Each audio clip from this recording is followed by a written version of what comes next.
Politics होइन, ओलीले त ओलिटिक्स गर्न थालिसके। ओलीले त सबैको नाकै काट्दैछ। इनको विश्लेषण गर्ने बुद्धि रहन्छ। ए बाबा कोरोनाले खान्छ के को प्रतिगामी तिम्रो? माने यो त बेकुफीमा पनि हद पुगे बेकुफी भयो के। पण प्रचण्डको अलिक बुद्धि छ, प्रतिगामीसँग लड भनेर सुन्न कि कोरोनासँग लड भनेको सुन्न चाहन्छ जनता। यही हो तिम्रो पोलिटिक्स। पोलिटिक्समा त बिल्कुलै कच्चा। त्यो गर्ने उसले के त साँच्चै लोकतन्त्र विरोधी, साँच्चै गणतन्त्र विरोधी, साँच्चै फाँसीवाद, साँच्चै हिटलर। भारतको यहाँ इन्फ्लुएन्स छ नेपालमा। मैले भन्थे कुनै हालतमा पनि ओलीले माधव नेपाललाई माफी गर्न हुँदैन। यो अवस्थामा त बरु मिलेर एउटा कमान्डर अगाडि जाउँ, नत्र भनेदेखि मुलुक डुब्यो। यसोको लागि राष्ट्र डुब्छ, जनता डुब्छ, कोरोनाले हामीलाई खान्छ। प्रचण्ड योद्धा हुन्, लडाकु हुन्, कमान्ड गर्ने हो लडाइँमाको लागि। पोलिटिक्समा त उनी पटक्कै छैन। बा इलेक्सनमा जानै सकिँदैन। तपाईँ अहिले इलेक्सन जानु खोज्नु भयो भनेदेखि जनताले मान्दैन। प्रचण्डले माओवादीको प्रिन्सिपललाई धोका दिएन। विप्लवलाई सोध्नुहोस् त, मोहन वैद्यलाई सोध्नुहोस् त। ओली जतिको घमण्डी, ओली जतिको अहङ्कारी त सबैलाई थाहा छ। उनी जस्तो कोही पनि छैन। उनी त महाको अहङ्कारी मान्छे हो। ओलीले चमत्कार जस्तो गर्छन्। जहिले पनि कसैले एक्सपेक्ट नगरेको प्याट्ट गरिदिन्छन्। त्यो प्रचण्डको टाउको लिएको भन्ने मान्छे शेरबहादुर देउवा गएर यी दुईटैले कसरी एक अर्कासँग कुरा गर्छन्। महन्त ठाकुर चाहिँ महतोजीले चाहिँ नि उनले मधेसको लागि गरेका हुन्। पहिलो दिन भनेको थिएँ प्रचण्ड र ओली मिल्नै सक्दैन। म तँलाई भनेकै थिएँ पोलिटिक्समा त ओलिटिक्स नै भएको चाहिँ नि साँच्चै के हो रहेछ भन्ने कुरा मलाई पनि विश्वास। एउटा सिङ्गल पार्टीको एउटा सिङ्गल कमान्डर चाहियो कोरोनासँग लड्नको लागि। यिनीहरूले गरेर आज कमसेकम एउटा एमाले बच्यो, एमालेको इज्जत बच्यो। माधव नेपाली के बोले भन्दा पनि के गरे भन्ने जानुपर्छ। यो माधव नेपाली जुन हिम्मत गरेका छन् त्यसमा स्ट्यान्ड लिन सक्नु पर्यो। मधेसका नेपालीहरूले आफ्नो जुन धोका खाएका थिए त्यसको लागि गरेको त्यो नाकाबन्दी थियो। आज प्रचण्डले भने चाहिँ हामी उठेर चाहिँ प्रतिगामीको विरुद्ध जाउँ भनेर कसैले भन्ला आज। डाक्टर साहब तपाईँलाई एभरेस्ट नेपालमा हार्दिक स्वागत छ। धन्यवाद छ, थ्याङ्क यू भेरी मच। अब बाँचेको हामीसँग उस डिस्टेन्स छ।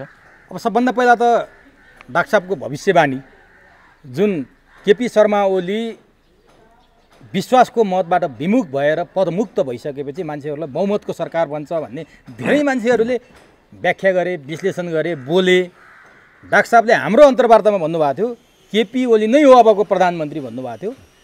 ठ्याक्कै हिजो जति बेला बहुमतको सरकार बनाउने राष्ट्रपतिले दिएको समय घर्किँदै थियो, त्यो घर्किनुभन्दा केही समय अगाडि केपी ओली भन्ने निश्चित भयो र केपी ओली हिजो तेस्रो पटक नेपालको प्रधानमन्त्री नियुक्त हुनुभयो। डाक्टर साहबले आफैले बोल्नुभएको थियो। आज शपथ खाँदै हुनुहुन्छ प्रधानमन्त्री ओलीले। यो आफैले बोलेको विषय यसरी 24 घण्टा 48 घण्टामै पुष्टि हुँदा डाक्टर साहबलाई कसरी लागिरहेको? मलाई के, मैले यो कुनै एनालिसिस गरेर पुष्टि गर्न खोजे पनि होइन के। मैले खालि मुलुकलाई आजको दिनमा चाहिने के कुरा हो भनेर मैले भने।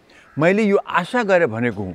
यो म कुनै विश्लेषक होइन, म पोलिटिकल विश्लेषक, म मामुली डाक्टर हुँ नि।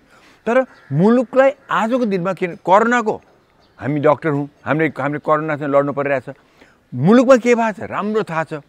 त्यसको निवारण के त? जस्तो तपाईँ आउनुभयो ज्वरो आएको छ, तपाईँलाई टाइफोइड भएको छ, निवारण यो औषधि हो। मैले भने त्यो हो। अहिले पनि त्यही हो। कोरोना भयङ्कर रूपले आएको छ, झन्झन बढ्दो छ, नेपाल ग्रस्त छ। म डाक्टर हुँ, म त्यसलाई के गर्थेँ त भन्दाखेरि एकातिर म उपचार यसरी गर्थेँ। तर राष्ट्रको उपचार गर्नुको लागि त्यो ठाउँमा चाहिँ अहिले ओली नै चाहिन्छ भने मैले त्यो रूपले ओली नै आउँछ भने हो। र त्यो भन्दाखेरि अहिले हुन पनि त्यही हो। र मैले त्यहाँदेखि यो पनि भनेको छु बार ओलीले चमत्कार जस्तो गर्छन्। जहिले पनि कसैले एक्सपेक्ट नगरेको प्याट्ट गरिदिन्छन्। अहिले पनि ओलीले दुईवटा चमत्कार कसैले एक्सपेक्ट नगरेको कुरा गरिदियो। जस्तो इक्जाम्पल, पहिला कुरा उनले विश्वासको मत लिन गए। कसैले एक्सपेक्ट गरेको थिएन। मैले त पहिले भनेको थिएँ कि उनले विश्वासको मत लिनु राम्रो हुन्छ है, कि त्यो भने मोरल अथोरिटी हुन्छ, लिन गए। दोस्रो कुरा, यसरी माधव नेपालको 28 जनाको खेमाले राजीनामा जुन गर्छ पक्का बिहान भइसकेको थियो, यसरी 4 बजेसम्म त अल्टिमेटम थियो भीमरावको। बस भनेपछि त्यस्तो अवस्थामा आएर ओलीले कत्रो पोलिटिकल चाहिँ मुभमेन्ट गरे होलान्। म सकारात्मक भन्छु यसलाई, नकारात्मक होइन। गरे भने कि माधव नेपाल बेलुका पुगिसके र यिनले सामूहिक राजीनामा दिएनन्। म तर बताउँ 4 बजे अगाडिसम्म त शेरबहादुर देउवाल पनि जुङ्गा मुसारिसके होलान् म त प्रधानमन्त्री भएँ भनेर। सायद भीम रावल उप प्रधानमन्त्री होला, होइन? सायद उपेन्द्र यादव उप प्रधानमन्त्री हो, कतै जुङ्गा मुसारिसके होलान्। अब प्रचण्ड अब त म त ओलीलाई ठेगान लाउँछु भनेर पर्खेर पछाडि बाबुराम भट्टराईले त्यही हुँदो हो भनेदेखि 4 बजे अगाडिसम्म त सबै जुङ्गा मुसारेर बसेका थिए नि त। ओलीले सबैलाई चित खुवाएन त। तर हेर्दाखेरि राम्रोसँग गर्यो, कोही त थाहा नै थिएन। त्यसै ओलीले कुन बेला के गर्छ तर सबैलाई वाङ खुवाउने गर्छ भने चाहिँ मैले यो तपाईँलाई बार भन्छु। र माहिर पोलिटिक्स भन्दाखेरि अहिले म सुन्छु कि बाहिर फेसबुकमा चाहिँ नि पोलिटिक्स होइन ओलिटिक्स भन्नु थाले अरे। पीलाई झिकेपछि त्यस्तो पनि त्यस्तै देखियो त डाक्टर साहब। होइन हो, आजसम्म माने सबैजना एकातिर, सबै पार्टी एकातिर, सो कल बुद्धिजीवी एकातिर, मानवाधिकार कर्मी एकातिर, सबै जो सबै पार्टीसँग संलग्नै हुने रहेछ मलाई थाहा छ। तर सबैजना एकातिर, ओली एकातिर, ओली मात्रै एकातिर छ। उसले संसद विघटन गर्यो। अब ओली खत्तम भयो। अब यहाँ विश्वासको मत ओ हार्यो ओली भन्ने बित्तिकै त यहाँ त माधव नेपालले बेलुकै ट्विट गरे अब ओलीलाई ढाल्ने हामीले जुन कसरत गऱ्यौँ तत्काल ओली ढाल्ने भने आगे त्यही माधव नेपाल हिजो चाहिँ नि खुसुक्क ओली कहाँ पुगे र उनको चाहिँ नि त्यो भयो भने मतलब माधव नेपालले यो सेकेन्ड कुरा नराम्रो कुरा भन्दिनँ, ट्विट गरेको एकदम नराम्रो कुरा थियो। एकदम नराम्रो कुरा भने मतलब तिमी हाम्रो 28 जनाले त्यहाँ गएर मिल्न हुँदैन भनेर एमाले एक हुन हुँदैन भने माधव नेपाल जुन देखाएका थिए। तर विदिन अ फ्यु आवर्स के देखेँ भनेदेखि बाप रे बाप म यता मिल्न गइनँ भनेदेखि त यतापट्टि त म त के हुन्छु। 28 जना छ हामीसँग, उनको चाहिँ गभर्मेन्ट बन्छ, हामीलाई एउटा रटफटी मन्त्रालय देलान्। अनि म ex prime minister Jhalanath ex prime minister, हाम्रो यति सानो समूह हुन्छ कि उपेन्द्र यादवले उठ भने उठ, बस भने बस, शेरबहादुर देउवाले हिँड भने हिँड, नहिँड भने नहिँड, बाबुराम भट्टराईले माथि तल गराउने। कि हामी त्यो अवस्थाको हुँ त भने उनलाई पनि पऱ्यो होला नि त, उनलाई पनि परेन होला। हामी जे होस् एमालेको कहाँ पुगे, प्रधानमन्त्री 2 जना भइसक्यो, 2 जना महासचिव भइसकेका व्यक्तिहरू, हामी जस्तालाई चाहिँ के 28 को समूहले हामी जाउँ त हाम्रो के दशा होला। बरु आफ्नै घरमा गएर हेर्नुहोस्, बिपीले भनेका थिए जब बिपी फर्कायो नि उनको माथि त फाँसी थियो नि, माने जीवन माने उनको त जीवन खतम हुने थियो नि त, उनलाई त फाँसी दिने चाहिँ नि निर्णय भइसकेको थियो नि सुरुवात टाइममा। जब आयो नि बिपीले के भनेका थिए, आफ्नै मुलुकमा गएर आफ्नो राजाबाट मारिन रेडी छु, म भारतमा इन्दिरा गान्धीको अन्डरमा म मारिन चाहिँ म तयार छैन भनेर उनी आएका थिए। मलाई बारे मेरै मुलुकमा मार्नु भनेर आएका थिए कि थिएन। त्यसै माधव नेपाललाई पनि आखिरमा त्यही फिलिङ आयो, ए बाबा बरु गर्नु छ भने एमाले भएर खत्तम हुँ। अब यो 28 को समूह लिएर हामी के गर्ने र हामीलाई त यिनीहरू त नोकर भन्दा चोकर बनाउँछ यिनीहरू त हामीलाई भनेर त्यो फिलिङ भएको हुनुपर्छ। र मैले पनि त्यही विचार गरेको थिएँ, ए बाबा जे होस् मिल, तिमीहरूको यत्रो एमाले यत्रो इतिहास बोकेको तिमीहरूले छ, तिमीहरू के खाने चाहिँ नोकर हुन गएको। 28 को समूह 2टा प्रधानमन्त्री त्यहाँ छन्, यिनीहरू चाहिँ नि यिनको चाहिँ नोकर हुने जाने। एउटा यो देला तपाईँलाई के देला थाहा छ, तपाईँलाई कुनै एउटा चाहिँ मामुली मन्त्रालय दिन्छ सिद्धियो, त्यही हो तपाईँको अनि हैसियत तपाईँको इज्जत भनेर मैले त्यो भनेको थिएँ। आखिरमा उनीमा पनि त्यति केही घन्टाभित्रै त्यो ट्विट माधव नेपालको त्यो ट्विट र हिजोको ओलीको भेटाएको बिचमा चाहिँ नि अवश्य पनि यिनलाई प्रेसर पर्यो। कोबाट प्रेसर पर्यो, यिनकै यङ ग्रुपहरू जो मिलाउन खोजिरहेका थिए, जुन माधव नेपालको ट्विट नमिलाउन खोजिरहेका थियो, सायद त्यहाँ यिनले चाहिँ गएर बेसकै प्रेसर दिए माधव नेपाललाई झलनाथलाई र त्यहाँबाट यो भएको हुनुपर्छ। त्यसको लागि बधाई छ, म त भन्छु बधाई छ ती यङ ग्रुपलाई, बधाई चाहिँ त्यो सेकेन्ड थर्ड ऱ्याङ्कको चाहिँ एमालेको 28 को खेमाको त्यो ग्रुप, तिनलाई म बधाई दिन्छु र तिनलाई शुभकामना दिन्छु। यिनीहरूले गरेर आज कमसेकम एउटा एमाले बच्यो, एमालेको इज्जत बच्यो, एमालेको चाहिँ नि जे गर्न पर्ने थियो अहिले ओलीलाई टिकाएर एउटै कमान्डर यो मुलुकको लागि यो कोरोनासँग लड्न उनले जुन मिलाइदियो अहिले बन्दोबस्त गरे। अब 1 महिनापछि विश्वास मत प्राप्त भइहाल्छ। त्यसमा यिनीहरूलाई म बधाई दिन्छु, गजब गरे, थ्याङ्क यू भेरी मच। आज मुलुकलाई चाहिँ त्यस्तो मैले सुरुमा भन्नु नि मैले यो भविष्यवाणी गरेको थिएँ। भविष्यवाणी मेरो यो अर्थ होइन कि मैले विश्लेषण भने होइन कि मुलुकलाई चाहिने कुरा के हो मैले त्यो हिसाबले भनेको थिएँ। अहिलेको दिनमा एउटा सिङ्गल पार्टीको एउटा सिङ्गल कमान्डर चाहियो कोरोनासँग लड्नको लागि, किनभने संसारभरि कोरोना देखियो। अहिले यहाँ ध्वस्त भए साउथ एसिया त खत्तम रहेछ अहिले, खत्तम। त्यसले त्यो बच्नको लागि एउटा कमान्डर चाहिन्छ लड्नको लागि, त्यो हो ओली नै हो। र ओलीले सबैलाई देखाइदिइहाल्यो पोलिटिक्समा त ओलिटिक्स नै भएको चाहिँ नि साँच्चीकै हो रहेछ भन्ने कुरा मलाई पनि विश्वास। मैले भन्थेँ माहिर पोलिटिसियन, तर अब डिक्सनरीमा एउटा शब्दै चेन्ज गर्नु पर्यो, not politics but politics minus P olitics भन्ने अवस्था आएछ। अब नि डाक्टर साहब ओलिटिक्सको चर्चा गरिरहँदा यति बेला केपी ओली यो मुलुकको 43औं प्रधानमन्त्री बन्दैछन् र शपथ खाँदैछन्। अब हिजो बिहानदेखि 4 बजेसम्मको डाक्टर साहबले चित्रण गर्नुभयो, माधव नेपालहरू ओलीसँग विरोधमा थिए। गएको पुस 5 गते यता हेर्ने हो भने त उनीहरूको सम्बन्ध लगभग विच्छेद जस्तै थियो। कहिलेकाहीँ वार्ता भयो होला, त्यो पनि सफल थिएन। त्यो कसरी सम्भव भयो? ओलीसँग के त्यस्तो जादु थियो डाक्टर साहब जसले माधव नेपाल सहित 28 जनालाई सन्तुष्ट पार्न सफल भयो र जसपाभित्रको महन्त र राजेन्द्र महतोको ग्रुपलाई होल्ड गरेर राखेर राष्ट्रपतिले दिएको बहुमतको सरकार बनाऊ भन्ने समयमा सरकार बनाउन दिन त्यो खेललाई ओलीले परास्त गर्न सफल भए? के थियो ओलीसँग त्यस्तो? म त्यसै अहिले शब्द परास्तमा शब्द म युज गर्दिनँ। म के भन्छु भने पहिला कुरा त ओलीलाई ठुलो बधाई दिन्छु, किनभने यसमा चाहिँ के इगोको कुरा थियो। ओली जतिको घमण्डी, ओली जतिको अहङ्कारी त सबैलाई थाहा छ, उनी कोही पनि छैन। उनी त महाको अहङ्कारी मान्छे हो, मधेस विरोधी हो। तर आज मधेसको महन्त ठाकुरसँग उनले मिलेर मधेसको मुद्दा सल्भ गर्न जुन एक स्टेप चलाए, त्यो त ओलीले नम्बर 1 बधाई छ। नम्बर 2, आज कसले सोचेको थियो आज कि यो दुईटाको चाहिँ यत्रो चाहिँ तिक्ततापनमा चाहिँ नि, जबकि सबै मार त ओलीले खाएको, उनलाई निकालियो अध्यक्षबाट, उनलाई निकालियो साधारण सदस्यबाट, र त्यो गर्ने व्यक्ति फेरि माधव नेपाल प्रचण्ड हुन्। यो अवस्थामा ओलीले नै पहिलो कदम चालेर चाहिँ म तपाईँको 4 जनाको चाहिँ म फुक्पा गर्छु भने जुन भने नि, त्यो त आइस ब्रेक भयो नि त। ठुलो आइस ब्रेक भने त्यो हो। ओलीलाई म बधाई दिन्छु, उनको सल्लाहकारलाई म बधाई दिन्छु। त्यतिसम्म घमण्डी अहङ्कारी ओलीले त्यो गर्नु त मलाई लाग्छ ठुलो ठुलो ठुलो कुरा। चमत्कार त्यही थियो, चमत्कार हो नम्बर। यसलाई नेगेटिभ होइन, पोजिटिभ चमत्कार। त्यो कुनै पोलिटिकल पनि होइन, यो मनको हो। यो चाहिँ नि कुनै पोलिटिकल चलखेल होइन, मनको कुरा आएको नि। अब देश बचाउनलाई यो सरकार, ओलीलाई पनि के पर्यो भने यही सरकार चाहिन्छ, मै नै प्रधान हुनुपर्छ। किन यत्रो समस्या आएको छ, उनलाई पनि त्यही पर्यो जो मलाई परेको छ नि मेरो विचार। तब महन्त ठाकुर हेर्नु, ओलीले कहिले पनि मधेससँग दिएको छैन साथ। यसपालि महन्त ठाकुरलाई म बधाई दिन्छु। महन्त ठाकुर राजेन्द्र महतोलाई म बधाई किन दिन्छु भने यिनले पनि त्यत्रो विरोधी ओलीलाई गइकन मनाइकन विश्वास गरे। आफ्नो जुन मुद्दा लिएर गएको थिए, हो सबै मुद्दा तत्काल छोड्न सकिँदैन, तर जति लिएर गएको थिए 140 कतिजनालाई त फर्स्ट स्टेप त चल्यो नि। भनेदेखि ओली जस्तो विरोधीलाई यिनले गएर गर्छ, त्यो ठुलो पोलिटिक्स त्यहाँ छ।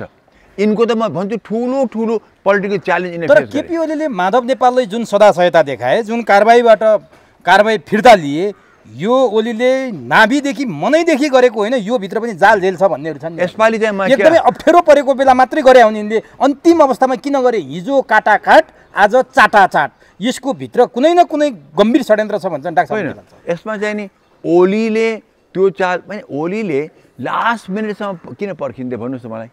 ओलीको र माधव नेपालले अघिल्लो दिन बाबा बेलुकासम्म चाहिँ नि उनले चाहिँ त्यो ट्विट गरेर राखेको। ओलीले यही कारबाही फिर्ता ल्याउने काम अलि अगाडि गरे भए हुन्थेन, लास्ट आवरमा आएर गर्नुको पछाडि ओलीको केही न केही छ भन्नेहरू छन् क्या डाक्टर? यसो हो, नेचुरली त्यो त केही छ त। हामी पक्कै कुनै पनि पोलिटिसियनले कुनै कुरा त्यसै गर्छ र भने कुनै पनि पोलिटिसियन माने प्रचण्डले ओलीसँग मिल्न आएको सुरुमा 3 वर्ष अगाडि त्यसै हो त? त्यो होइन, त्यो सुन्नुहोस्। तर हामी स्टेप वाइज जाउँ। ओलीले यसपालि गर्यो, गजब गर्यो, बधाई छ।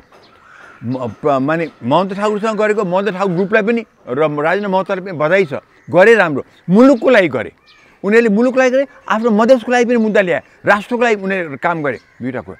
त्यसैले अहिले मैले देख्छु कि सबै पोजिटिभ कुरा। र अहिले आएर म भन्छु माधव नेपाललाई पनि धन्यवाद छ, तपाईँलाई धन्यवाद छ।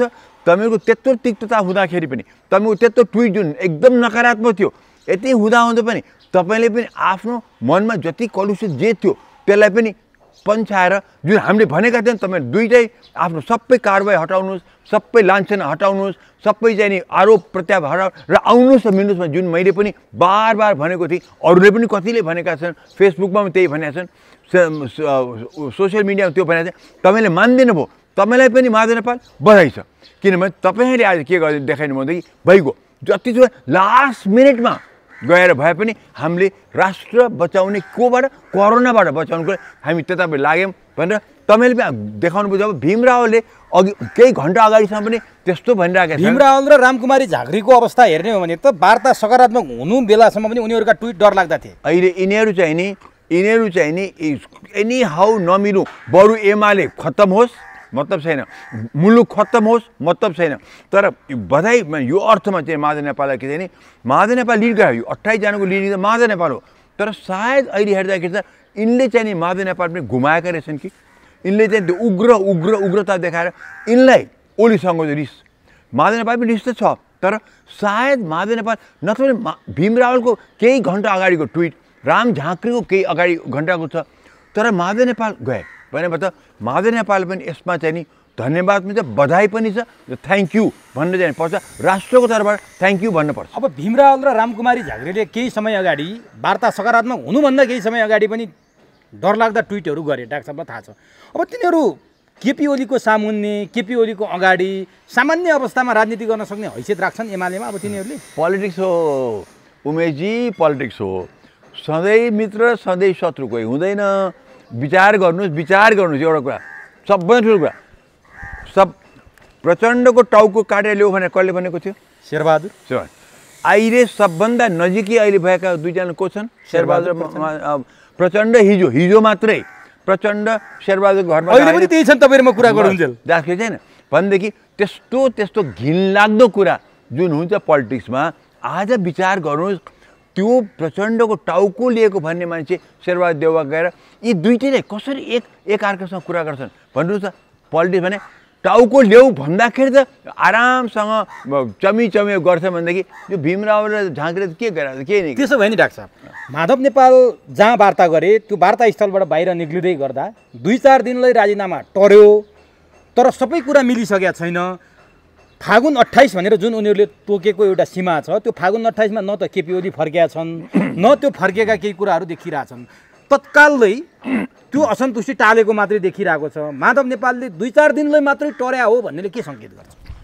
माधव नेपालले त्योभन्दा बढ्दा के भन्नु त? मैले तम शरणमा गएर गएँ भन्ने त? अहिले माधव नेपालले कुनै हालतमा तम शरणमा म ओली कहाँ गएँ भन्ने हो त? उनले के भन्छ भने आए उनले पनि आफ्नो अर्कै स्ट्यान्ड त राख्नु पऱ्यो नि। हाम्रो उनको बिचमा के कुरा भयो न तपाईँलाई थाहा छ न मलाई थाहा छ न कसैलाई थाहा छैन। अहिले मेरो विचारमा ओलीको र माधव नेपालको राम्रै सकारात्मक कुरा नभइकन अहिले 28 जना राजीनामा टर्या चाहिँ छैन, टरेकै छैन। 2-4 दिनलाई मात्रै हो भने नि त्यसमा के छ त? त्यो भन्नु त एउटा कुरा नि त, भन्नु त धेरै कुरा भनिन्छ नि, भन्दैमा त्यो भएको चाहिँ हुँदैन के। माधव नेपालले त्यो आफ्नो स्ट्यान्ड बचाउनुको लागि मान्छेले भन्दैन तपाईँ त क्या मै भन्छु अहिले 2 दिन अगाडि सम्झाएँ तपाईँ चाहिँ ढाल्नै पर्छ। अब चाहिँ नि ओलीले हार्यो विश्वासको मत दिन सकेन अब यसलाई ढाल्यो भने ट्विट त्यत्रो लामो गर्ने 1.5 दिन अगाडि रातिसम्म गर्ने तपाईँ चाहिँ के खान्छ अहिले ओली कहाँ गएको त भनेर म भन्दिनँ।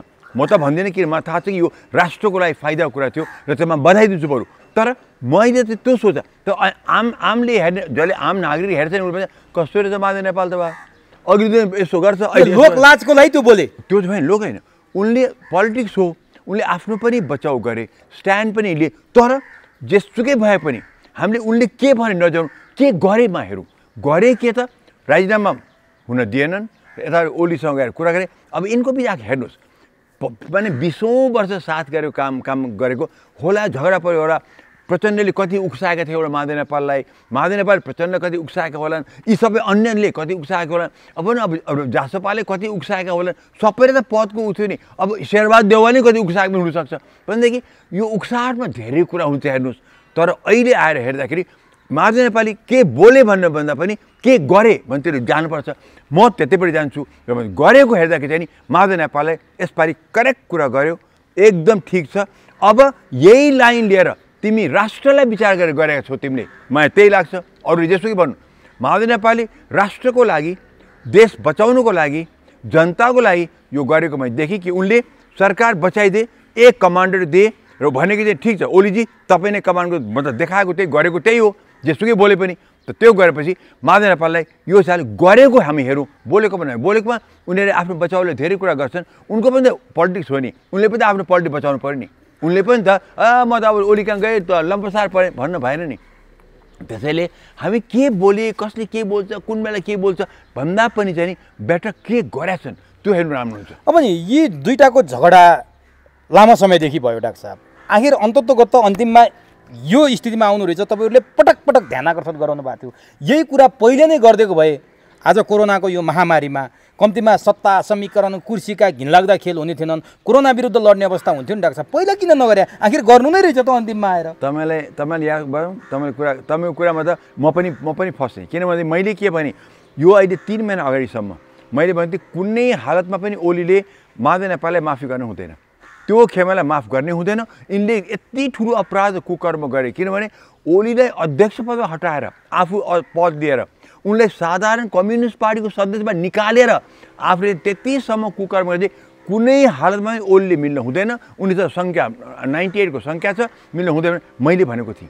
तर त्यो बेला मैले के भने अन सिद्धान्त अन प्रिन्सिपल यो चाहिँ नि धार्मिक आध्यात्मिक हिसाब भन्दाखेरि यो अधर्मी हो, यो अधर्म नै हो भनेर मैले भनेको थिएँ। तर जब यो कोरोनाको महामारी यस्तो अचानक आइदियो अनि के त राष्ट्र बचाउनु पऱ्यो, अनि के त जनता बचाउनु पऱ्यो, कतिवटा चिता जलेको म हेर्ने, अनि के हेर्नुहोस् देशकाल परिस्थिति अनुसार त आफूले अगाडि बढ्न सक्नुपर्छ। नत्र भने त एउटै स्ट्यान्ड लिएर मात्रै बस्दा कहीँ हुँदैन नि, लचकता हुनुपर्छ। मैले अब चाहिँ भएन बा यो अवस्थामा त बरु मिलेर एउटा कमान्डर अगाडि जाउँ, नत्र भनेदेखि चाहिँ मुलुक डुब्यो।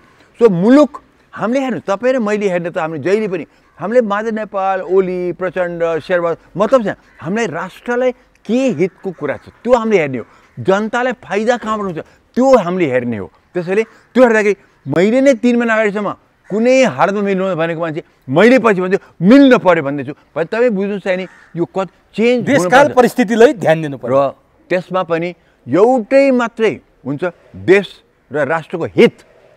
यी हित अहित हुने कुरा हामीले चाहिँ नि चाहे त्यो मेरो फाइदा होस्, मैले आज माधव र ओलीले आज फुटाएर राखेँ भनेदेखि सायद म सबै दुइटै चमी होला म ऊ होला मलाई फाइदा होला बुझ्नुभयो। तर मलाई चाहिँ त्यसमा मुलुकलाई फाइदा हुँदैन। र तपाईँले अस्ति नै चाहिँ सोध्नु भएको के कुरा मैले भने विश्लेषण गरेर के फाइदा, म विश्लेषण गरौँला सुन्दर मैले राइट भन्ला रङ भन्ला मेरो इज्जत बढ्ला इज्जत घट्ला, तर मुलुकलाई के फाइदा हो त? मैले भन्ने के चाहियो देशलाई मैले भन्ने त्यही हो। आज मैले जे भनेको थिएँ त्यो जुन भएको छ मलाई एकदम खुसी लागेको छ। कमसेकम हामीसँग अब लड्ने एउटा बाटो भयो, न त यो मिलिजुली सरकार आउनु बित्तिकै त देखाइहाल्नु भयो। आज हामी सबै कोरोनाको आउनु पऱ्यो, हो कम्प्लिट पोलिटिकल पार्टी कम्प्लिट नेताहरू कम्प्लिट गभर्मेन्ट कोरोनाको लागि लड्नु पर्ने ठाउँमा आज तपाईँ म अहिले के कुरा गरिरहेको छौँ, अहिले हामी पोलिटिक्स कुरा गरिरहेछौँ। यो पनि कोही जायज छ, गर्न पऱ्यो के गर्ने। तर नि डाक्टर साहब अब मिल्न त मिले राम्रो भयो सबै कुरा ठिक छ। अब यो सुपर ग्लु छ नि जुन सुपर ग्लुले यिनीहरूको दरार नेकपा एमाले भित्रको ओली र केपीको दरार उत्पन्न भएको थियो त्यो अब केही पनि छिद्र नरहने गरी टाँसेको हो डाक्टर साहब। अब त्यो विभाजन आउँछ कि आउँदैन? राम र शिवजीको चाहिँ झगडा भयो, राम र शिवजीको ठुलो झगडा भयो रे। र आखिरमा दुईटै देवता थिए, भगवान् हुन्, विवेक छ बुद्धि छ, उनीको त्यो अलिकति क्षणिक यताउति गए पनि बुद्धि त आउँछ नि। उनीहरू मिले, राम र शिव मिलेछन्। तर सधैँ त्यसपछि जहिले पनि रामका बाँदर र शिवजीका गणहरू सधैँ झगडा गरिन्थ्यो। त्यसै गरी यहाँ पनि त्यही हो, यी दुईटा मिलेका छन्। यी आसेपासे उनको मिलन गर्दाखेरि आफूलाई जुन बेफाइदा भयो, राष्ट्रको कुरा गो टु हेल, राष्ट्र मात्र छैन जनतालाई के हो मात्रै। तर मलाई यही दुईटा मिल्दाखेरि बेफाइदा छ भन्दाखेरि अब यहाँ कसरी बिगारौँ, कसरी इक्जाम्पल दिउँ। अहिले प्रचण्ड त्यही पर्या होला, माधव नेपालले मलाई गद्दारी गरेर गइदियो, यसलाई एनी हाउ खत्तम पारौँ। भीम रावले त्यही पर्या होला, झाँक्रीले त्यही पर्या होला भने मतलब अब कुरा के आउँछ भनेदेखि यो माधव नेपालले जुन हिम्मत गरेका छन् त्यसमा स्ट्यान्ड लिन सक्नु पर्यो। अब नयाँ बायाँ आसेपासेका कुरा सुन्नु भएन, हुन्न भएन। अब चाहिँ नि केपीले पनि सुन्नु भएन। केपीको त के छ, ऊ त प्रधानमन्त्री बन्यो, ऊ अगाडि बढ्नुपर्छ। उसले उसको कुरा बच्चामा बताउँछु, उसले अब के गर्नुपर्छ म तपाईँलाई बताउँछु पछि। अहिले चाहिँ नि माधव नेपालले अब हल्लिन भएन। रामको बाँदर र शिवजीको गणहरूले गरे जस्तो गरेर उनलाई हल्लाउन खोज्छन्। अब त्यो हल्लाउँदाखेरि त्यो हल्लाउने जालमा उनी फस्नु हुँदैन, किनभने त्यो फस्ने बित्तिकै उनको यो प्रयास यति ठुलो प्रयास गयो। त्यो प्रयास म सकारात्मक हिसाबले लिन्छु, तर कतिले त्यसलाई नकारात्मक लिएका छन्। कतिले त्यहाँदेखि इज्जत नेपाल फस्यो भनेको छैन, त खत्तमै छ। त्यो होइन, माधव नेपाल म फेरि आश्वासन दिन्छु कि तपाईँ फस्नु भयो होइन, तपाईँले राष्ट्रको लागि गर्नुभयो। जति पहिले खराब कुरा भयो, जति कुकर्म भयो, जति अनैतिक कुराहरू तपाईँले गर्नुभयो, तर यो तपाईँको एउटा कुराले गर्दाखेरि धेरै कुरा यहाँ तपाईँको चाहिँ यो गङ्गाजलले धोइया छ। तपाईँ अडिग भएर बस्नुहोस्, अगाडि बढ्नु। तपाईँ एमालेको सरकार छ, तपाईँ एमालेकै नेता हो, एमालेको नेता ओली हो, अहिले ऊ प्रधानमन्त्री छ, यो इलेक्सन जितेको उसैले हो। त्यही आधारमा अब तपाईँ उनलाई समर्थन दिएर अगाडि बढ्नुहोस्। तपाईँ आसेपासे कुरा नसुन्नुहोस्। यो रामको बाँधेर चाहिँ यो शिवजीको चाहिँ भूत प्रेतहरू जस्तो तपाईँ नहुनु, किन साँच्चीकै यो बिगार्न खोज्ने मान्छेहरू चाहिँ भूत प्रेत नै हुन्छन्। अब नि डाक्टर साहब यो माधव नेपालको यति भनिरहँदा प्रचण्ड र केपी ओली झगडा गर्दादेखि नै मिलाउँछु भनेर अग्रसर भएका वामदेव गौतम, जसको कारणले एमालेको नेकपाको यो अभिगत भयो भन्नेहरू पनि छन्। अब नेकपा त मिलाउन सकेनन्, एमाले पनि मिलाउन सकेनन्, उनको भूमिका कहीँ देखेन, उनी पर्दामा कहीँ सिनमा कहीँ छैनन्। वामदेवको भूमिका चाहिँ के हुन्छ अब?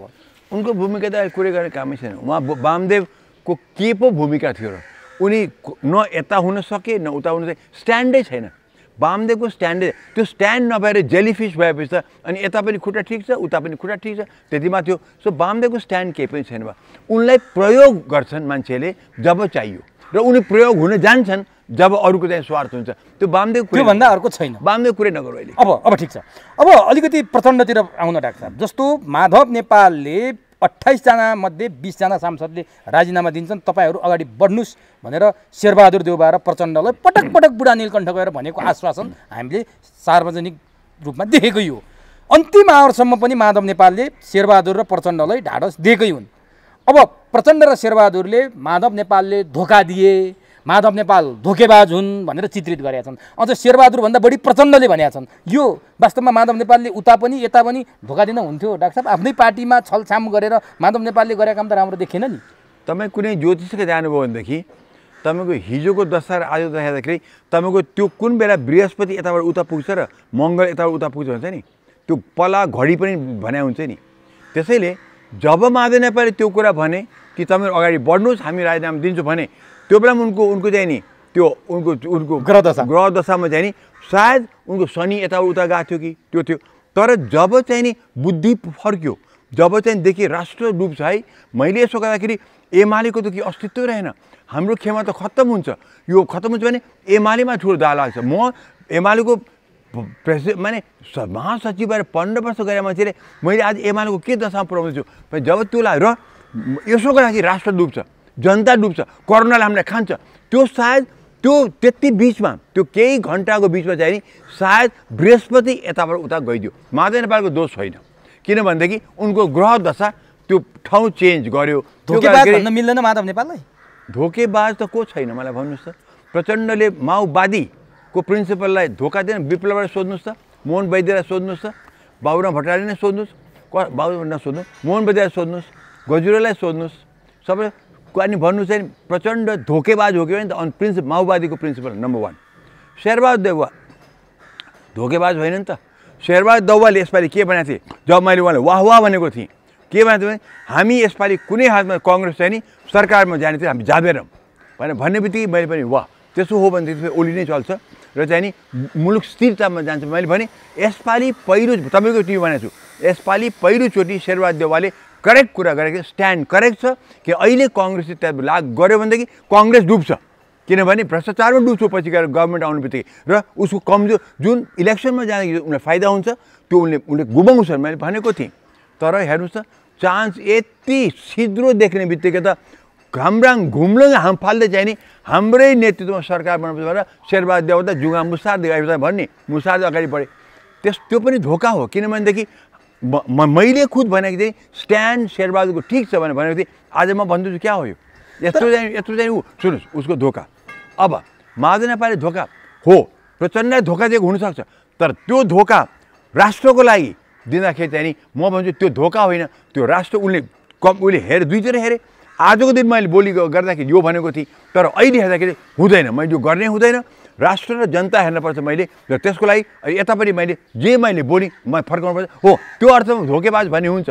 तर राष्ट्रको लागि गर्भी जस्तो त भन्नुहोस् शिवरात्रिको दिनमा राति तपाईँले गएर कहीँबाट चाहिँ नि काठ पात चोरेर घरको चाहिँ नि खम्बा नै काटेर ल्याएर बाले पनि चोर दोष लाग्दैन भनिन्छ।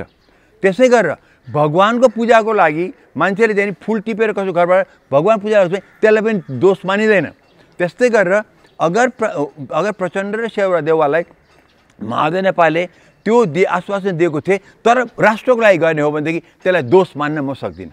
तर माधव नेपालले दिएको आश्वासन र यता महन्त ठाकुरहरू र राजेन्द्र महतो र माधव नेपालहरूलाई छिमेकी मुलुक भारतले प्रभावित पार्यो, किनभने हिजो नै पटक दुई पटक राजेन्द्र महतो र महन्त ठाकुर भारतीय दूतावासमा छिरे, महन्त ठाकुर कपुरको रिसोर्टमा लुकाए। यहाँ प्रत्यक्ष भारतको खेल भएको छ। केही समय अगाडि केही दिन अगाडि भारतको नेपाल हेर्ने नेपाल डेस्क प्रमुख रहका प्रमुख राघवराज भट्टनागर भन्ने नेपाल आए थिए, उनी यही खेलको लागि आए थिए, केपी ओलीको सरकार जोगाइदिन आए थिए। यसमा सफल भए, माधव नेपाल पनि भारतबाट प्रभावित भए, अन्तिममा र महन्त र राजेन्द्रको त छताछुल्ल नै भयो। भारतीय दूतावासमा 2 पटक छिरे।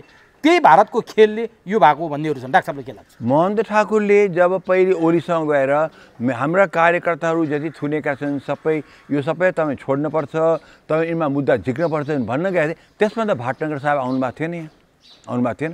उनले जब गएर चाहिँ जब ओलीले कदम पनि चालिसके फर्स्ट स्टेप लिइकन चाहिँ उनलाई छोड्ने 136 जनालाई कता छोड्ने गरे महन्त ठाकुरले मधेसको लागि मधेसबाट चाहिँ जुन अब भन्दाखेरि झुटो मुद्दा भनेको छ लगाएर जेल परे मान्छे आफ्नै कार्यकर्तालाई छुडाउन पहिले गएका हुन् र ओलीले भने तपाईँले यो काम गर्नुभयो र मधेसको लागि यसै तपाईँले सकारात्मक देखाउनु भनेदेखि म तपाईँको साथ छु भन्दाखेरि त्योभन्दा भाटनगर साथ आउनु भएको थिएन भनेदेखि महन्त ठाकुरले यसमा हेर्नुहोस् अहिले तर पटक 2 पटक भारतीय दूतावास छिर्नुको पछाडि के हो भनेर प्रश्न त्यो खाना गयो भने म के भनौँ, म तपाईँ गएको होइन म गएको होइन त्यो हामी भन्छ। तर एउटाको हेर्नुहोस् है, तपाईँ याद गर्नुहोस् के भनेदेखि जहिले पनि अब महन्त ठाकुरले राम्रो काम गरेका हुन्। महन्त ठाकुरले जे होस् चाहिँ नि मधेसको लागि उनले गरे र केही पोजिटिभ काम कुरा ल्यायो। त्यो ओली जो मधेसको विरोधी गर्थ्यो बाबा, विरोधी नै अहिले पनि होला, तर गराइदियो देखाइदियो नि। त्यो गर्दाखेरि त भाटनगर आउनु भएको थिएन। विशुद्ध हो महन्त ठाकुरले गएर चाहिँ नि भारतको चाहिँ नि के ल्याएर गराएदेखि भारतको मुद्दा उठाएर ल्याए भिन्दै कुरा हुन्थ्यो। होइन हामीले त भारतलाई चाहिँ अक्सिजन दिनुपर्छ, भारतलाई हामीले चाहिँ मान्छे डक्टर पढाउनुपर्छ, तर त्यस्तो गराए त म मान्दछु। त त्यो त भनेको छैन। अर्को कुरा बताउँ, जब यो कस्तो हुन्छ भने कसैले राम्रो काम गर्यो भने त्यसलाई तत्काल चाहिँ झारिहाल्ने कि जस्तो जब त्यो नाकाबन्दी भयो नि सबै संसारले के भन्यो, भारतले नाकाबन्दी गर्यो यो गर्थ्यो। किन थाहा छ त्यो बेला मलाई खुब गाली गरे। म यो जुन अब तपाईँलाई भन्दैछु म त्यो भन्दाखेरि मलाई कति गाली गरे। मैले भने हाम्रो नेपालका मधेसीहरूले नेपालीहरूले पहिले नाकाबन्दी गरेका हुन्, उनको मुद्दाको लागि गरेको हो। त्यसमा उनको बर्डर वार पारमा त उनको परिवार छन् बाबा। त्यो कुनै दिल्लीको सेन्ट्रल सरकारले गर्यो भने होइन, युपीको चाहिँ गभर्मेन्टले गर्यो भने। तर मेरो बगलमा छिमेकमा मेरो आफ्नो उता मेरो ससुरा छ, यता मेरो ज्वाइँ छ, उता मेरो छोरी छ, उता मेरो सासू छ। त्यो हिसाबले उनले यताकोले गरेपछि उनले उता साथ दिए, सोधेको कुरा त। तर त्यसमा चाहिँ त्यत्रो मुद्दा लडे मधेसी। हाम्रो महतोजीको त आँखा पनि गयो त्यो बेलामा। आँखामा यति धक्का कसो आँखा बाँच्यो। त्यस्तो चुटाइ खाछन्, पिटाइ खाछन्, धर्ना बसे त्यो वीरगञ्ज उसमा त्यति गरेको मधेसीलाई त्यहाँ के गरे, त्यो मधेसीको त्यो फाइदा नदिनको लागि उनको त्यो प्रतिष्ठा नबढाउनुको लागि के गर्यो भने कम्प्लिट चाहिँ नि भारतले गरे भन्थे। यिनको चाहिँ नि त्यत्रो प्रयास चाहिँ पानी फेर्दै हेर्नुहोस् त। त्यो मैले यो भन्दाखेरि त्यो मलाई तथा नाम गाली गरे। त म फेरि भन्दैछु मधेसका नेपालीहरूले आफ्नो जुन धोका खाएका थिए त्यसको लागि गरेको त्यो नाकाबन्दी थियो हो। भारतीयहरूले साथ दिए, भारतको गभर्मेन्टले होइन। उनको वार पारका जुन उनका चाहिँ सम्बन्धीहरू छन्, बिहाबारी छ वहाँ, रोटीबेटीको सवाल छ, त्यहाँ व्यापारको छ, जग्गा पनि कतै यता आधा नेपाल यता आधा उता छ हेर्नुहोस्। त्यसैले त्यो सहयोग पाएका हुन् उनले। तर गरेको हाम्रो नेपालीहरूले नै हो। त्यो चाहिँ नि त्यो हामीले उनलाई चाहिँ त्यो श्रेय दिन सकेनौँ के। त्यो नदिनुको लागि त्यसलाई हामी एकदमै यो एकदम नकार। त्यो ओली पनि त्यसमा ओली यही भनेर त ओली चाहिँ जितेका हुन् नि त। त्यो दुई त्यागको म त्यसै आएको होइन, ओलीले त्यही भनेर राष्ट्रवाद देखाएर गरेका थिए। आखिरमा त्यो त होइन रहेछ। त्यसै त्यस्तो विरोध गर्ने ओलीलाई महन्त ठाकुरले भाटनगर आउनुमा धेरै पहिले मनाइकन यतिसम्म गरे। महन्त ठाकुर र हाम्रो महतोजीले त्यो गरे, त्यसलाई श्रेय दिन पर्दैन। अब उनले गरे नाकाबन्दी, उनले गरे श्रेय चाहिँ भारतले पाउँछ, यस्तो पनि कहीँ हो। तर हिजो सांसदहरू जति लिएर भक्तपुरको रिसोर्टमा यो लकडाउनमा यस्तो बेलामा सांसद लगेर राख्ने के काम थियो त डाक्टर साहब? होइन, उनी छलफल गर्न गयो होलान् र त्यहाँ होइन खोइ त कुनै पनि त सांसदले चाहिँ किनबेच भएको त म देखिनँ। त्यो त उनको जुन सलिड थियो, जुन सलिड जसले चाहिँ त्यहाँ कुरा छोड्नु पार्लियामेन्टमा यी 14 कि 15 जनाले त भोट गरेन नि त। उनी त पक्कै यो खेलमा त स्ट्रङ समर्थक रहेछ नि त। होइन किन नगरौँ त भन्नुहोस् मलाई। यी सबै यो एउटा खेमा जुन छ नि मधेसको मुद्दाको लागि लडे, देखे कि जाने खालि झाइझगडा गरेर हुँदो रहेछ, मनाएर जान सकिन्छ भनेदेखि र उनले रिजल्ट देखाए। त्यो देखाएपछि मधेसीहरू पनि दङ्ग छन् नि त। आखिर 15 जनाले त त्यहाँ त कुनै भारतको दबाब थिएन, उनले चाहिँ भोट त गरेन नि, अर्को ग्रुपले गर्यो भनेदेखि अहिले चाहिँ उनले त्यहाँ गएर होला, त्यहाँ गएर छलफलको लागि होइन। कतिचोटि हामीले तपाईँलाई थाहा छ कोरोना नभएको टाइममा हामीहरू कतिवटा चाहिँ हाम्रो प्रोजेक्टहरू कहीँ नगरकोटमा गएर गर्छौँ होइन र, कहीँ चाहिँ उता चाहिँ के गोदावरी रिजोर्टमा, कहीँ नगरकोटमा, कोही अब प्रचण्ड र अग्निसामबाट सधैँ सुकुटी पुग्दैन थियो र। त्यो त हुन्छ नि, गयो होला नि बाबा, यहाँको माहौल ठिक छैन उता, अथवा यहाँ कोरोनाको बिगबिगी छ, त्यहाँ माथि रिजोर्टमा खुला ठाउँ हुन्छ, गऱ्यो होला। हामी किन चाहिँ भनेपछि विदेशी शक्तिको अथवा अझै भन्यो भने भारतको कुनै पनि प्रभाव छैन यो सरकार निर्माणमा? कसरी म भनौँ, भारतको यहाँ इन्फ्लुएन्स छ नेपालमा, तपाईँ देखिहाल्नुभयो नि, भारतको इन्फ्लुएन्स नहोला, म पनि भन्छु इन्फ्लुएन्स हुनुपर्छ। आज चाइनासँग यत्रो गर्दाखेरि चाइनाले हामीले कति मद्दत दियो मलाई भन्नुहोस् त। हाम्रो परराष्ट्र नीति पर्लक्कै पल्टाएर चाहिँ नि हाम्रो वेस्टर्न र भारतको विरोधतिर गरेर हामी सोधे टोटल चाइना परास्त भएको थिएन। खोइ त आज यत्रो कोरोनाको महामारीमा आज बरु अमेरिकाले चाहिँ सहयोग दिन्छ भनिसक्यो, तर चाइनाबाट त खोइ ल्यान्ड रुट छ, ट्रकका ट्रक, अक्सिजनका ट्याङ्कर आउनु सक्दैमा, खोइ हामीले त के पाएनौँ नि त। 8 लाख भ्याक्सिन दियो, द्याट्स अल। भनेपछि हामीले त्यो नीति पर्लक्क पल्टाउनु पर्दैन थियो।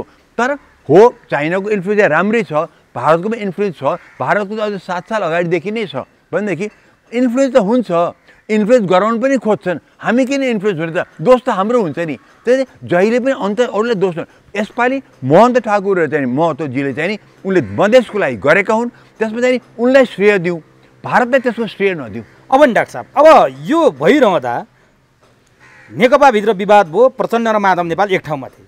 माधव नेपाल र झलनाथ खनाललाई प्रचण्डले इङ्गित गरेरै भनेका थिए उहाँहरूसँग मेरो लभ परेको छ। अब के ब्रेकअप भयो प्रचण्ड र माधव नेपालको? ब्रेकअप त कहिले पनि हुँदो रहेछ। ओली र प्रचण्डको त्यत्रो लभ भएको थियो, ओली प्रचण्ड त्यत्रो लभ भएको थियो, पछि चाहिँ उनीहरूको चाहिँ जुन भयो डाइभोर्स चाहिँ उनले भनेकै शब्दै चाहिँ डाइभोर्स भएको छ। त्यही डाइभोर्स हुनु, त्यो प्रचण्डसँग माधव नेपाल पनि साथ गएका थिए, सती गएका थिए, अहिले फेरि मिल्न आइहाले। सो पर्मानेन्ट हुँदैन। तपाईँले के बुझ्नुपर्छ भने पोलिटिक्समा कुनै पनि कुरा पर्मानेन्ट हुँदैन। कु भयो भनेदेखि भिन्दैको, तर कु भएपछि पनि मिल्दो रहेछ। जस्तो टाउको ल्याउ मका भन्ने मान्छे र टाउको मेरो काठ भन्ने एक ग्रुपले टाउको लिएर आइज भन्ने मान्छे तब मिल्दो रहेछन् भनेदेखि लभ कहाँ र डाइभोर्स कहाँ हुँदो रहेछ त्यसमा त? यो होइन, प्रचण्ड र माधव नेपालको त अब डिभोर्स जस्तै देखियो नि डाक्टर साहब, मेल त अत्यन्तै थियो नि हिजो अस्ति। भन्नु जस्ट एक्जाम्पल दिउँ तपाईँलाई, भनौँ कि अहिले 1 महिनाभित्रमा फेरि केही भइदियो, ओलीसँग माधव नेपालको मेल गयो, ऊ त फेरि मिल्दै जान्छ। यो सामान्य हो, यो त पोलिटिक्स। तर प्रचण्डले यता माधव नेपालसँग डिभोर्स भइसकेपछि शेरबहादुरसँग लगनगाँठो कस्न सके, खोजे, त्यो कसिँदै कसेन, फेरि त्यता पनि धोका भयो। होइन, त्यो धोका भने त्यो त्यति बुद्धि हुनु पर्दैन त। जसले मेरो टाउको काटेर ल्याऊ भनेको छ, उसँग म मिल्दै जाँदाखेरि त्यो के मलाई चाहिँ त्यो उसले एकदम फुलमाला लिएर चाहिँ स्वागत गरेर भनेर आफ्नो स्वार्थ पर्यो भन्यो, शेरबहादुरले आफ्नो स्वार्थ पर्यो गर्यो।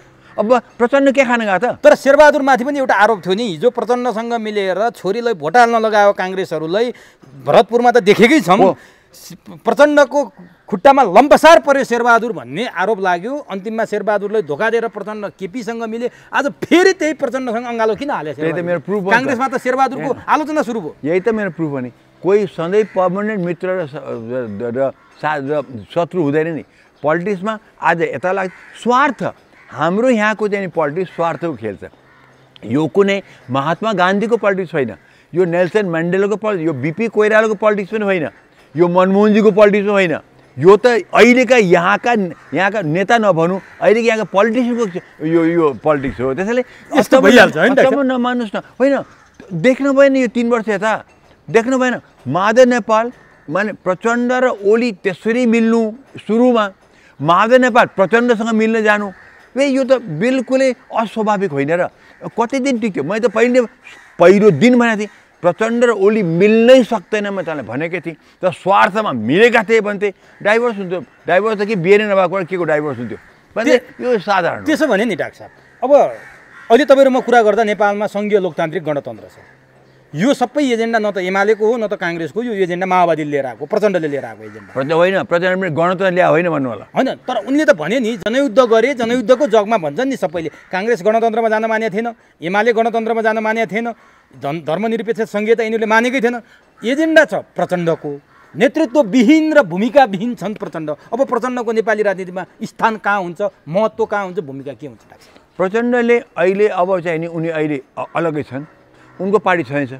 बरु माधव नेपालको पार्टी थिएन, अब फेरि एमालेतिर फर्क्यो, उनको फुकुवा भइहाल्यो, अब एमाले आइहाल्छन्, सो उनको पार्टी भइहाल्यो। तर माओवादीको त्यो पार्टी छँदैछ। अब त्यो पार्टीबाट कसरी अगाडि बढ्ने भनेको त उनको पोलिटिक्स खतम हुँदैन। हेर्नुहोस्, हाम्रो नेपालका पोलिटिसियनहरू अनि संसारकै पनि पोलिटिक्सहरू खतम हुँदैन।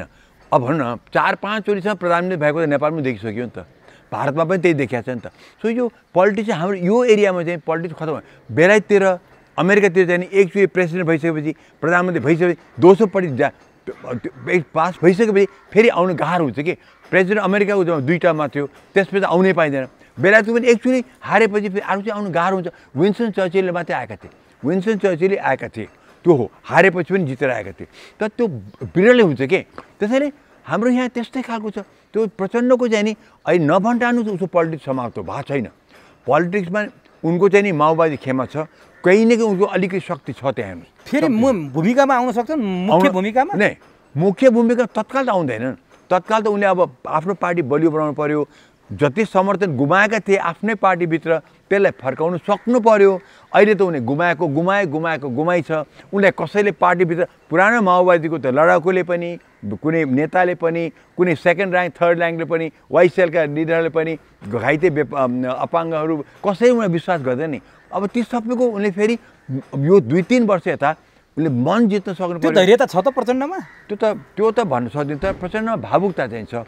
उनले चाहिँ नि बोल्दाखेरि उनको एउटा के क्यारिजमा छ भनेदेखि बोलेर उनी भन्न आफू झन्डै रोएको जस्तो गर्न सक्छन्। त्यो गर्दाखेरि के हुन्छ भने उनीहरू भावुकता चाहिँ साँच्चीकै छ। त्यसले गर्दाखेरि हेर्नुहोस्, मैले साँच्चीकै मैले गल्ती गरेको हुँ, मलाई माफ गर्नुहोस्, साँच्चीकै मैले गल्ती गरेर म तपाईँको खुट्टै पर्छु, मैले साँच्चीकै तपाईँलाई धोका दियो भन्ने के भन्ने। अब त्यसो हो भने नि डाक्टर साहब, आज प्रचण्डले केपी ओलीलाई फोन गरेको कुरा सार्वजनिक भएको छ। हिजो तपाईँले त तपाईँको व्यवहार हेर्दा, तपाईँको बानी हेर्दा तपाईँ कारबाही फिर्ता गर्ने मान्छे त होइन, तर माधव नेपाललाई त कारबाही फिर्ता गर्छु भनेर भन्नुभएछ। अब के हिम्मत छ तपाईँलाई हिजोको भदौ 26मा जहाँ हाम्रो बिग्रिया थियो नेकपा हुँदाखेरि, त्यो 26मा फर्कने हिम्मत छ? त्यो गर्नुभयो भने त माधव नेपाल मात्र होइन, म पनि फर्केर नेकपा फेरि पुनर्जीवित हुने सम्भावना छ। सक्नुहुन्छ ओलीजी? के तमासा गरे यो माधव नेपालको कारबाही फिर्ता लिएर? भदौ 26मा आउनुहोस् न भनेर भनेछौँ। त्यो केपी ओली फर्किने सम्भावना छ? प्रचण्डले भनेको अचम्म मलाई, सुप्रिम कोर्टले नै त्यो चाहिँ खत्तम पारि, कम्युनिस्ट पार्टी खत्तम पारिसक्यो, माओवादी यतातिर एमाले भनिसकेपछि सो प्रचण्डले के भने कि म फेरि त्यही ठाउँमा आउँछु भने त्यो मतलब त्यो हतोत्साही भयो नि प्रचण्ड। त्यो त प्रचण्डको अब हेर्नुहोस्, प्रचण्डमा भावुकता छ, मैले तँलाई भने। तर प्रचण्डले म सोच्छु हो त नि, प्रचण्ड पोलिटिक्स होइन, म त्यही तपाईँलाई भन्दैछु नि। प्रचण्ड योद्धा हुन्, लडाकु हुन्, कमान्ड गर्ने हो लडाइँमाको लागि। पोलिटिक्समा त उनी पटक्कै छैन बा। उनले चाहिँ नि जुन किसिममा प्रचण्डले अगाडि बढे नि, त देखिहाल्नु भयो नि। पहिले त ओलीलाई चाहिँ नि उनले लडाकु न है म 2-2.5 वर्षपछि प्रधानमन्त्री हुन्छु, लेख ल, लेखेर दिए मलाई भनेर त्यो योद्धाको बोली थियो। त जब ओलीले उनलाई पर्लक्कै घुमाएर गर्दाखेरि अनि त्यहाँमा चाहिँ नि मलाई त यस्तो दिएको थियो भने त्यो प्रचण्डको चाहिँ नि आज politician Prachanda is nobody. अब डाक्टर साहब, प्रचण्डले एउटा आज विज्ञप्ति निकालेका छन्, ईद उल फित्रको अवसरमा पनि हो प्रचण्डले निकालेको, र अब प्रतिगामीहरू विरुद्ध सङ्घर्षको मैदानमा उत्रन तयार हुनुहोस् भनेर नेता कार्यकर्तालाई निर्देशन दिन्छन्। को हो प्रतिगामी भन्न खोजेको? के हो प्रचण्ड? कसै पत्याउँछ, कसै उत्रिन्छ, कसै पत्याउँछ। उनको डाई हार्ड कोही चाहिँ नि छन् भनेदेखि मात्र होला। अहिले कसले उत्रिएला? नम्बर कोरोनाको महामारी प्रचण्ड यो बेकुफी होइन त। आज भन्नु पर्थ्यो सबैका, मैले त बार भनेको छु, अहिले सुरुमै तँलाई भने सबै कार्यकर्ता, सबै नेता, सबै पोलिटिकल पार्टी, सबै गभर्मेन्ट एक भएर कोरोनाको विरुद्ध लड्नु भने आज प्रचण्डले त्यो भन्नुपर्छ पर्दैन? प्रचण्डले भन्नुपर्थ्यो हेर्नुहोस् अब पोलिटिकल अहिले अलिकति स्थिरता आएको छ, अब हामी यताउता नलागौँ, कोरोनालाई परास्त नगरिकन हामी के पनि नगरौँ, तपाईँहरू लाग्नुहोस्, हरेक कार्यकर्ता लड्नुहोस् प्रतिगामीसँग लड्ने। ए बाबा कोरोनाले खान्छ के को प्रतिगामी तिम्रो? यो प्रचण्ड कस्तो बेकुफ कुरा गर्छन्। अहिले आएर प्रतिगामीसँग लड भन्ने बेला कि कोरोनासँग लड भन्ने बेला हो? माने यो त बेकुफीमा पनि हद पुग्यो, बेकुफी भयो के। पण प्रचण्डको अलिकति बुद्धि छैन। मैले भने के बोले अहिले यो आजको दिनमा कि जनताले यो सुन्न चाहन्छ कि प्रतिगामीसँग लड भनेर सुन्न कि कोरोनासँग लड भनेको सुन्न चाहन्छ जनता? यही हो तिम्रो पोलिटिक्स। पोलिटिक्समा त बिल्कुलै कच्चा। अब डाक्टर साहब होइन, माधव नेपालले बरु बुझ्यो कि चाहिँ कोरोनासँग लड्नुपर्छ भनेर उसले साथ दिए भन्नु, पछि जे भन्नु गरेको त्यो देखाए। बरु माधव नेपालले गरे, खारिएका पोलिटिसियन रहेछ नि त। प्रचण्ड देख्यो होइन, तपाईँ नै भन्नुहोस् यो बेकुफी होइन। आज कुन जनताले त्यो चिता जलेको मान्छे गएर सोध्नुहोस्, त्यो बिरामी जो अक्सिजन पाएको छैन त्यसको मान्छेलाई गएर सोध्नु, त्यो बिरामीलाई सोध्नुहोस्। आज प्रचण्डले भने चाहिँ हामी उठेर चाहिँ प्रतिगामीको विरुद्ध जाउँ भनेर कसैले भन्ला आज कि भन्ला कि जस्तो बेकुफ कुरा गर्ने मान्छे हामी किन जाने भन्नुहोस् मलाई, नचाहिने कुरा गरेको छ प्रचण्डले। अब नि डाक्टर साहब, बाबुराम भट्टराईको एउटा कुरामा म प्रवेश गरेर त्यहाँबाट म अलिकति कोरोनाको विषयमा छलफल गर्छु अनि आज छुट्याउँला डाक्टर साहब। बाबुराम भट्टराईले केपी ओलीलाई चातुर्य राजनीतिज्ञको संहिता दिए, फेरि चातुर्य राजनीतिज्ञको प्रभाव केपी ओलीले देखाए, फेरि केपी ओलीले सत्ता प्राप्त गरे केपी ओलीको चातुर्यता हो। अब केपी ओलीलाई त्यो चातुर्यता केपी ओली विरुद्ध हामी लड्न सकेनौँ। अब केपी ओली विरुद्ध सबै एक ठाउँमा आएर फेरि केपी ओलीलाई ढाल्नुपर्छ, बादशाह घोडाले बादशाहबाट खसाउनुपर्छ भन्ने टाइपले बाबुराम प्रस्तुत भए। के सम्भव छ यो चातुर्यताले मात्रै हो? बाबुराम एउटा कुरा सोधौँ, तपाईँ सबै एक भएर त ढाल्न खोज्या त हो नि, फेरि तपाईँ सबै मिलेर ढाल्नु भने के अर्थ नि? तपाईँ सबै मिलेर ढाल्न खोज्दा पनि एकातिर प्रचण्ड एकातिर ओली थिए, सबै तपाईँहरू, तपाईँका बुद्धिजीवी, तपाईँका मानवाधिकार कर्मी, तपाईँको सबै पार्टी सबै एकातिर थिए नि, तपाईँ सबै लाग्यो भने त्यो ढाल्न सक्नु भएन। तपाईँले चातुर्य भन्नुभयो, पोलिटिक्स त ए बाबुरामजी तपाईँ त टपर हो क्लासको, तपाईँ त भने टपर हो क्लासको, तपाईँको त्यत्रो बुद्धि छ सबैले भन्थे। हुन पनि तपाईँले जुन फाइनेन्स मिनिस्टर हुँदाखेरि जुन बजेट दिनुभयो त्यो अद्वितीय थियो, त्यस्तो बजेट आज कसैले पनि दिएको छैन। त्यो तपाईँ डेफिनेटली लर्नर मान्छे हो, बुद्धि भएको। आज तपाईँले भन्नुहुन्छ नि उसले चतुर्यता देखाए, तपाईँ देखाउन सक्नुभएन त? तपाईँ त्यस्तो तपाईँ त हुनु पऱ्यो दूरदर्शी, बुद्धि त्यति तपाईँसँग छ। तपाईँले पोलिटिक्स बुझ्नु पर्दैन कि पोलिटिक्समा के हुन्छ भनेको। ओली माहिर पोलिटिक्स हुनु, अब ओलिटिक्स अब त पोलिटिक्स होइन, ओलीले त ओलिटिक्स गर्न थालिसके। तपाईँ त्यो बुझ्नुहोस्, तपाईँले ओली चतुर्य भन्नुहुन्छ, तपाईँभन्दा धेरै पहिले मैले यो कुरा भनेको छु। म पोलिटिक्स होइन, म पोलिटिक्स नभएको मान्छे त मैले बुझिसकेँ ओली माहिर पोलिटिसियन हो र आजको शब्दमा ओलिटिक्समा माहिर छ भनेर। तपाईँ आज पोलिटिक्स तपाईँ त्यो बुझ्नु भएन। तपाईँ आज माने रोएर भन्नु चाहिँ नि ओलीले हामीले एकदम चतुर भएर हामीलाई वाङ खुवाइदियो भन्नु छ, यो पनि के तपाईँले भन्न सुहाउँछ तपाईँहरूलाई? र अब एक भएर ओलीको एक भएर गएर त थियो नि, तिमीहरूले के गर्यो त सिद्धो? त्यसै नि त्यस्तो कुरा नगर्नु कि। अब नि डाक्टर साहब, प्रधानमन्त्री ओली 76-3 अनुसार सबैभन्दा ठुलो दलको प्रधानमन्त्री नियुक्ति भइसक्नुभयो। अब प्रधानमन्त्री ओलीले 1 महिनाभित्र विश्वासको मत लिनुपर्छ। जसपाभित्र विवाद छ, विश्वासको मत लिन सक्नु भएन भने के हुन्छ र अब ओलीको कार्यदिशा के हुनुपर्छ डाक्टर साहबको एउटा सुझावको रूपमा ओलीले भनिदिनु। अब पहिला कुरा त ओलीले यसपालि सबैसँग लडेरै उनी अहिले टिकेका हुन्। उनलाई के भन्नन्, उनले त्यो संसद विघटन गर्दाखेरि त्यो एउटा पोलिटिकल मिस्टेक थियो, डिसिसन थियो पोलिटिकल। त्यो चाहिँ कति के भनेन भन्नुहोस् त, लोकतन्त्र विरोधी, गणतन्त्र विरोधी, लोकतन्त्रमा फासिस्ट, हिटलर, कुहिएको अन्डा, कुहिएको मासु, के कठालो समातेर फ्याँक्नुपर्छ, के बोल्ने, कति अपशब्दहरू बोले।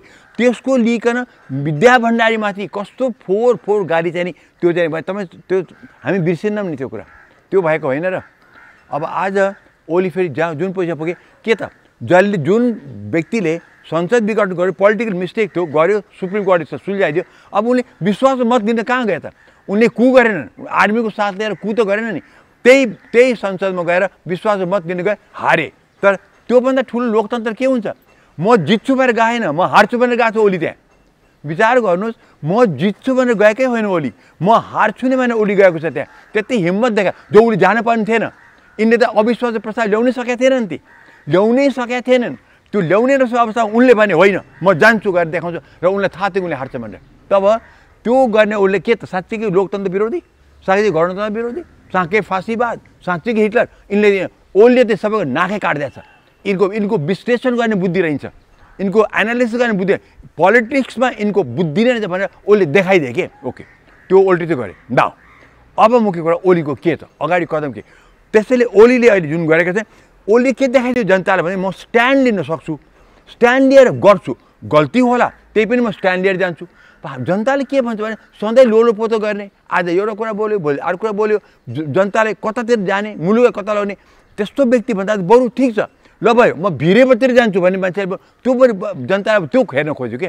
हुन त ओलीले चाहिँ भिडभाड लग भने होइन मैले, तर अब हेर्नु, अब ओलीले बुझ्नुपर्छ कि चाहिँ उनको धेरै ग्रह दशा टरेर यहाँसम्म पुगेका छन्, तर त्यो ग्रह दशा कतिसम्मले साथ दिन्छ उनलाई थाहा छैन। अहिले त होला बृहस्पति अगाडि बढ्यो, मङ्गल यता गयो, शनि उता गयो होला, तर सधैँ त्यो हुँदैन। त्यसरी ओलीले यो चान्स जुन पाएको छ भगवान्ले दिएको छ उनलाई, र योलाई चाहिँ नि 1 महिनाभित्रमा चाहिँ उनले सबभन्दा पहिले मधेसको जुन मुद्दा छ, जुन चाहिँ महन्त ठाकुरले र उपेन्द्र महतोले ल्याएका छन्, जयन्त उपेन्द्र यादव होइन, उपेन्द्र यादव होइन, महन्त ठाकुर राजेन्द्र महतोले ल्याएका छन्, त्यहाँ धोका नदिनुहोस्। पहिले जुन तपाईँको सही गरेर चाहिँ उपेन्द्र यादव धोका दिनुभयो, अब धोका दिनुहोस्, किनभनेदेखि अब पनि धोका दिनुभयो भनेदेखि तपाईँलाई कसैले पत्याउनुवाला छैन, नम्बर 1। नम्बर 2, तपाईँको नाकको मन्त्री भएको यो भयङ्कर भ्रष्टाचार जुन छ भ्याक्सिनको बारेमा, इन्डियाबाट भ्याक्सिनमा, त्यसको तत्काल छानबिन तुरुन्तै गरेर दण्ड दिने ठाउँमा दिइहाल्नुहोस्। किनभने यिनले गर्दाखेरि क्रिमिनल अपराध गरेका छन् त्यहाँ, तिनले चाहिँ नि यति मान्छेको मर्ने चाहिँ नि बाटो खोलेका छन्। त्यसमा चाहिँ तपाईँले यति पनि तपाईँ सहानुभूति देखाउनु हुँदैन, किन तपाईँको अफिससम्मै छोइसकेको छ। यताउति यतिदेखि तपाईँको त्यो आगोको रापले तपाईँलाई पनि छोइसकेको छ। तपाईँ तत्काल यो 100 दिन यो 1 महिना पाउनु भएको छ, त्यसमा तपाईँले के गर्नुभयो त्यो जनताले पारदर्शी रूपमा देखाउनु। हामीले यो गऱ्यौँ, यो चाहिँ यो अपराधीहरूमाथि भनेर। नम्बर 2। नम्बर 3, अहिले इलेक्सनतिर जाने होइन, इलेक्सनमा जानै सकिँदैन। तपाईँ अहिले इलेक्सन जानु खोज्नुभयो भनेदेखि जनताले मान्दैन। दोस्रो तपाईँको मोदीजीको हालत तपाईँको हुन्छ। अहिले मोदीजीको जुन किसिमबाट उनको चाहिँ घटेको छ भारतमा, उनको जुन समर्थन घटेको छ अहिले, किन उनले जुन त्यो र्याली जुन गरे, त्यो सम्बोधन जो गरे यत्रो कोरोना टाइममा भारतमा, त्यो अवस्था छ, त्यसले उनको इमेज एकदम घटेको छ मोदीजीको। तपाईँको त्यही दशा हुन्छ, त्यो होस् गर्नु, त्यो नगर्नु होला। र अगाडि बढ्दाखेरि तपाईँले चाहिँ अब यो जुन खेमा 28 मिल्न आएका छन्, राम्रोसँग पुरानो कुरा छ बिर्सिनुहोस्। तपाईँहरू चाहिँ नि राम्रोसँग पद मिलाइकन जानुहोस्। होला कि त्यो पोइन्टको सबै नफर्किन सक्ला। अब तपाईँले भने जस्तो पनि सबै नहोला। दुवै पक्ष लचकता गरेर अगाडि बढ्नु। यो जुन बेला पनि झगडा गरे जस्तो गरेर, जुन बेला पनि अस्थिर अवस्था, अब चाहिँ नगर्नुहोस्। तपाईँले ठुलो काम गर्नुभयो, तपाईँले पहिलो कदम तपाईँले चालिकन चाहिँ नि तपाईँले गर्ने नपर्ने कुरा त गर्नुभयो कि चाहिँ नि तपाईँले चाहिँ पहिलो स्टेप तपाईँले चाल्नुभयो। माधव नेपालले होइन, माधव नेपाल त्यसपछि चालेका छन्। तपाईँले त गर्नुभयो, तपाईँ ठुलो काम गर्नुभएको छ, त्यो निरन्तरता त्यसलाई दिनु होला। सो अब अनिखेरि फाइनलमा चाहिँ नि तपाईँको अब पुरा होलसोल तन मन धन वचन तपाईँको पोलिटिकल करियर सबै दाउमा लगाएर कोरोनाको विरुद्ध लड्नुहोस्। अब अरू उपाय छैन। कोरोनाको विरुद्ध तपाईँ यस्तै लड्नु पऱ्यो कि चाहिँ नि अब हामीलाई कोरोनाबाट मर्न नपर्ने अवस्था ल्याउनुहोस्। जहाँबाट जे ल्याउनु छ ल्याउनुहोस्। जुन राष्ट्रिय अध्यक्षसँग कुरा गर्नुहोस्। तपाईँको काम आजको दिनमा एउटै इलेक्सनतिर जाने होइन। तपाईँको काम आज एउटै छ, कोरोनाकोसँग लड्नको लागि आज तपाईँलाई भगवान्ले साथ दिएको छ। भोलि तपाईँ यो कोरोनासँग लड्नको लागि कतिले चाहिँ नि भगवान्ले फाली पनि दिनुभयो। तर याद गर्नु होला, त्यो तपाईँले जनताको लागि कोरोनाको विरुद्ध लड्नतिरबाट यति पनि चुक्नुभयो भनेदेखि भगवान्ले तपाईँलाई साथ दिँदैन। यो पक्का बुझ्नुहोस् ओलीजी।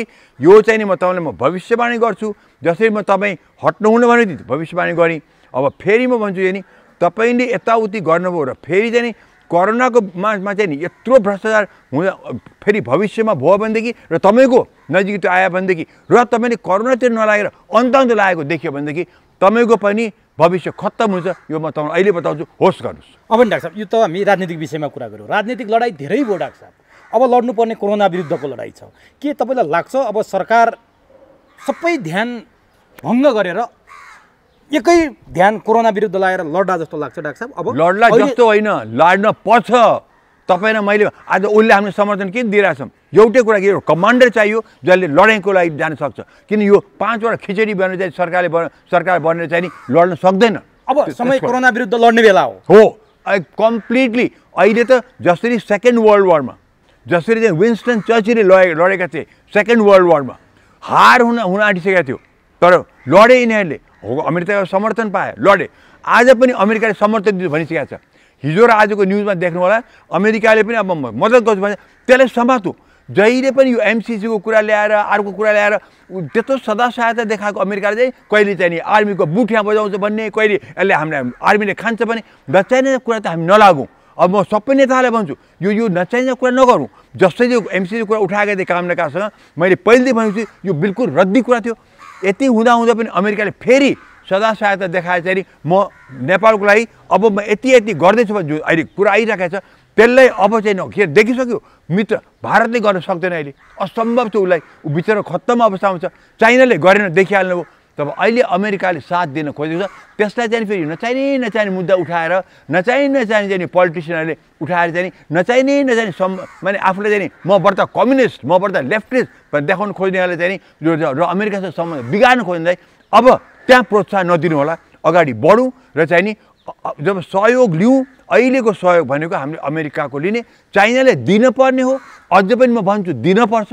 चाइनाको त ओभरल्यान्डबाट अक्सिजन ट्याङ्क पनि आउनु सक्छ, उनले अक्सिजन सिलिन्डर अलिकति दिएर पठाए त सिलिन्डर दिएछ बाबा, अक्सिजन त छैन नि भएको, त्यो पनि दिए, तर ट्याङ्कर यहाँ आउनु सक्छ बाई रोड, त्यो ल्याएको छैन। पिपिई दिन सक्छ। चाइनासँग त्यत्रो प्रचुर सम्पत्ति छ बाबा, बेल्ट एन्ड रोडमा अरबौँ खर्च गर्न सक्ने चाइनाले हामी दिन सक्दैन, त्यो दिएको छैन नि त। त अमेरिकाले बरु दिन्छ, उसको त बाटो पनि यहाँ छैन, प्लेनमा ल्याउनुपर्छ। तर अब यो मित्रता जुन देखाएको छ त्यसलाई अनेक बहाना बनाएर हामी बढ्ता लेफ्टिस्टसम्म, हामी बढ्ता कम्युनिस्टसम्म देखाएर त्यो अहिले आउने सहयोग चाहिँ नि फेरि ओहो यसो गर्दाखेरि त हामी बाँच्छौँ, हामी बाँच्यो भने त फेरि अमेरिकाले यहाँ प्रभुत्व जमाउँछ, त्यसो नचाहिने चाहिँ नगरौँ। नेपाललाई बचाउन आएको छ भने बचाउन दिउँ। अब नि डाक्टर साहब, स्थिति अत्यन्तै भयावह छ। सरकारले नियन्त्रण गर्न सक्ने अवस्थामा छैन। स्वास्थ्य मन्त्रीले नियन्त्रण बाहिर गएको कुरा गरिसक्नुभयो। काठमाडौँका 11वटा अस्पतालले अक्सिजनको अभावमा बिरामी फिर्ता गर्न थालिसके। अब अक्सिजनको यस्तो अनिकाल छ। गत साल त मापदण्डका थिए, लकडाउनका थिए, सिलका थिए कुरा, अब त्योभन्दा धेरै माथि गइसक्यो डाक्टर साहब। अक्सिजनको अभाव छ। सरकारले 15 दिनभित्र निजी अस्पताल अक्सिजन प्लान्ट खडा गर भनेको छ। अफिनले विज्ञप्ति निकालेर यो असम्भव छ भनिसक्यो डाक्टर साहब। अब कसरी हुन्छ यो? अब हामीले बताउँ अक्सिजन छैन। तर रिमेम्बर एउटा कुरा, हामी जनतामा यो कुरा चाहिँ व्रत नफैलाउँ कि, किनभनेदेखि अक्सिजन 60 बिरामीलाई मात्रै हो। इनफ्याक्ट कोरोनाको औषधि उपचार गर्दाखेरि हामीलाई के थाहा छ भनेदेखि अहिले कति राम्रो छ, अब त धेरै 1 वर्ष 2 वर्ष धेरैको थाहा भयो नि त हामीलाई 1 वर्षमा त। अक्सिजन चाहिँ नि एक ग्रुप अफ कोरोना बिरामी छन् जसले अक्सिजन चाहिँदैन र एक ग्रुपलाई चाहिँ अलिकति पनि अक्सिजन दिए पुग्छ। अक्सिजन चाहिँ नि सिरियस 60 बिरामीलाई हो यहाँ भएको। अहिले नेपालमा के छ भनेदेखि अक्सिजन दिँदै 60 बिरामीलाई दिएको छ, दिँदै अक्सिजन सिलिन्डर सिद्धियो, अक्सिजन छैन, मान्छे मरेका छन्। हिजो मात्रै 7 या 8 जना मान्छे कुनचेरी हस्पिटलमा प्रदेश कुनचेरीमा मरेका छन्, त्यो भएको छ। तर अधिकांशलाई अक्सिजन चाहिँदैन र अक्सिजन पनि हामीले ज्यादै 60लाई मात्रै हाई डोजमा दिनुपर्छ, जति पनि लो डोजमा दिन सकिन्छ। अब त्यो डक्टरहरूले पनि आफ्नो अक्सिजन जो दिनेछ नि त्यसलाई बरु त्यो घटाएर भए पनि खालि त्यो बिरामीलाई जस्ट ठिक्क मात्रामा पुग्ने गरेर दिनुपर्छ के। यो होइन कि चाहिँ नि हरेकलाई चाहिँ नि यति नै लिटर पर मिनट ठोस्न पर्ने पनि होइन हो। अभाव भयङ्कर छ, यसमा हामीलाई साह्रै ठुलो कठिन अवस्थामा छ अहिले हामी। भारत जस्तो मुलुकलाई त त्यो अवस्था पुगेको छ भने हामीलाई हुनु अचम्म चाहिँ छैन। तर यो पनि हो कि हामीले 1 वर्ष यता हामीले केही गर्न सक्यौँ, यही पोलिटिकल मुद्दाले गर्दाखेरि, यस्तै नचाहिने मुद्दाले गर्दाखेरि हामीले कोरोनातिर सरकारले पनि ध्यान दिन धेरै सकेन। ओलीजीले भनौँ न भनेको उनले मैले कामै गर्न पाइनँ इन्डिया गरेर भने त्यो प्रश्न देखियो नि। अब ओलीजीलाई अब त्यो चाहिँ त उनलाई त्यो चाहिँ अब त्यो न्यू त छैन। अब उनले भन्न पाउँदैन कि मलाई प्रचण्डले काम गर्दैन, माधव नेपालले काम गर्दैन भन्न त पाएन नि। अब ओलीजीलाई मैले त्यस सल्लाह दिन्छु तपाईँले अब त्यो न्यू तपाईँ गर्न पाउनुहुन्न, त्यो एक्सक्युज तपाईँ दिन पाउनुहुन्न। अब लाग्नुहोस्, हो अक्सिजन प्लान्ट खडा गर्नुहुन्छ, खडा गराइदिनुहोस् न त। तपाईँ हस्पिटललाई खडा गरेर भन्नु होइन, तपाईँले खडा गरिदिनु पऱ्यो नि त, तपाईँले गर्नु पऱ्यो नि। अब तपाईँले हस्पिटललाई कति सहुलियत दिने त्यो भन्नुहोस् न। हामीले कोरोना हस्पिटल लिएँ भन्नुहुन्छ, त्यो उनलाई कति सहुलियत दिनु त्यो पनि बताउनुहोस् हामीलाई, त्यो गर्नुहोस्। अब तपाईँको टाइम तपाईँको काम अब टोटल कोरोनासँग लडेर 1 महिनामा हामीलाई देखाउनुहोस् तपाईँले के गर्नुभयो। तर हस्पिटलहरूले बिरामी भर्ना लिएन भनेर सञ्चार माध्यममा आउँछ डाक्टर साहब। प्राइभेटले सरकारले लेताले भन्छ, सिडिओ कार्यालयले हस्पिटलहरूलाई धम्की दिएका थर्काएका किन बिरामी भर्ना लिँदैन भन्छ। हस्पिटलमा बेड छैन डाक्टर साहब, अक्सिजन छैन, यो भएको के हो? बिरामीहरू कहाँ जाने? एकदमै यो अवस्था सिर्जना भइसकेपछि कतिपय बिरामीले घरमै ज्यान गुमाएका छन्, अस्पताल गएपछि झन् ज्यान जान्छ भन्ने कुरा एउटा भ्रम सिर्जना भएको छ। के हो डाक्टर साहब खासमा? अहिले यो पक्का कुरा हो, हस्पिटलमा बेड छैन। किन मैले एउटा यहाँको ठुलै हस्पिटलको चाहिँ नि डाइरेक्टर जुन अब मसँग काम गरेर मान्छे हो, उहाँले मलाई अस्ति मात्रै कुरा भएको थियो, उहाँले भन्नुभएको थियो डाक्टर साहब के गर्नु खत्तम छ अवस्थामा। अब हामी त ऋणमा त हामी डुबिनै सक्यौँ, हामीसँग केही फेसिलिटी छैन, अक्सिजन पनि छैन, भेन्टिलेटर पनि पुगेको छैन, बिरामी सिरियस आइरहेका छन्। फेरि मामुली बिरामी जान्दैन नि, अहिले हस्पिटल जाने त मामुली जाँदैन, घरमा आइसकेर बस्छ, कति त जान पनि चाहन्न, पैसा खर्च हुन्छ नि त। तर जो पुग्छन् सिरियस पुग्छन्, उनलाई अक्सिजन चाहिएको छ, भेन्टिलेटर चाहिएको छ, त्यो अवस्थामा चाहिँ उनलाई साह्रै दुःख छ। हस्पिटलमा बेड छैन पक्की। त्यो ग्रान्डी हस्पिटलमा पहिले एक वार्डमा मात्रै 1 फ्लोरमा गरे, 2मा पुगे, 3मा, अहिले त कति फ्लोर त उनले चाहिँ नि कोभिडको लागि राखिसके छैन, ठाउँ नै छैन। उनको त धेरै तल्ला छ, अरू हस्पिटल तल्ला छैन, 2 या 3 तल्ला मात्र छैन नि। त्यसरी यो पक्का हो कि हस्पिटल टन्नै भरिए सेचुरेसनमा पुगेको छ, त अब गर्ने के त? हामीले पाल टाँगेर भए पनि हामीले खुला ठाउँमा सरकारले पाल टाँगेर बाबा सिम्पल बेड गर, सबै बिरामीलाई अक्सिजन चाहिँदैन खालि उनीहरू ढाडा चाहिएको छ, डरबाट मुक्ति चाहिएको छ। कहीँ गएर मलाई हस्पिटलको कुरा गरे, तपाईँले मलाई हस्पिटल सोध्नुभयो, मलाई थाहा छ हस्पिटल सेचुरेटेड छ, मलाई कसैको लेखको मतलब छैन। अब त हामीले बेड हस्पिटल छैन। तर यो त धेरै दिन भयो डाक्टर साहब भने प्रधानमन्त्री ओली के मान्छे मरेपछि मात्रै ध्यान जाने। त्यही त तपाईँ अघि के कुरा गरेँ हामीले, यिनको चाहिँ नि सबैको बेकुफी थियो कि चाहिँ खालि आफ्नो पोलिटिक्समा लागे। यस्तै बेकुफी प्रदर्शन अब भएन, अब त हुनु भएन नि। त्यही आज प्रचण्डले जो बोले त्यही त मैले अघि त्यतिमा उफ्रिया तपाईँसँग। प्रचण्ड आज कार्यकर्ताहरू चाहिँ नि तिमीहरू चाहिँ प्रतिगामी लड भन्ने कि कोरोना लड भन्ने, म त्यो भन्दैछु अहिले तपाईँसँग। अब अहिले भन्छ ओलीले मैले के भने तपाईँलाई, अब उनको पुरा ध्यान यता जाओ भने कि भएन त्यो अब सबै हो भने थाहा छ। हामी ठुलो सङ्कटमा छौँ, ठुलो सङ्कटमा छौँ, भगवान् भरोसा अवस्था भइसकेको छ। तर त्यसबाट पनि के गर्न सकिन्छ, जति सकिन्छ हाम्रो घाँटी हेरेर हाड निलौँ, अरू सहायता नहुन्जेलसम्म जे सकिन्छ गरौँ, बेड दिन सकिन्छ। अहिले मान्छे के भएको छ भने घरमा अलिकति ज्वरो बढ्यो, हस्पिटलमा बेड छैन, अनि आत्तिएर मान्छे मरिरहेका छन्। तर कमसेकम यो टेन्टमा हजारौँको सङ्ख्यामा हामी बिरामी हाल्न सक्छौँ। अब अन्तिममा नि डाक्टर साहब यस्तो स्थिति भइरहँदा स्वास्थ्य मन्त्रालयले स्वास्थ्य मन्त्रीले स्वास्थ्य सङ्कटकाल लाउन सक्नेसम्मको कुराकानी गर्नुभएको छ। यो स्वास्थ्य सङ्कटकाल लाउने अवस्थामा पुग्या हो कि होइन, र खासमा स्वास्थ्य सङ्कटकाल भने के हो डाक्टर साहब? मैले त तपाईँको टिभीमा हो कि के मैले करिब 8-10 जना भनेको थिएँ स्वास्थ्य सङ्कटकाल लगाउनै पर्छ। स्वास्थ्य सङ्कटकाल भनेर के भनेदेखि हस्पिटल जुन रेक्विजिसन गरेको छ नि त्यो हस्पिटल अब त्यो पनि प्लानिङ गरेर गर्नुपर्छ। हामीले हस्पिटल ल्यायौँ, सबै कोरोना हस्पिटल भयो भन्दा हुँदैन। त्यो हस्पिटलमा कति समस्या परेको हुन्छ, कामदार कहाँबाट दिने? हस्पिटल बेड त लियो, डक्टर खोइ, नर्स खोइ। अहिले म सुन्छु तपाईँलाई थाहा छ कुन हस्पिटलमा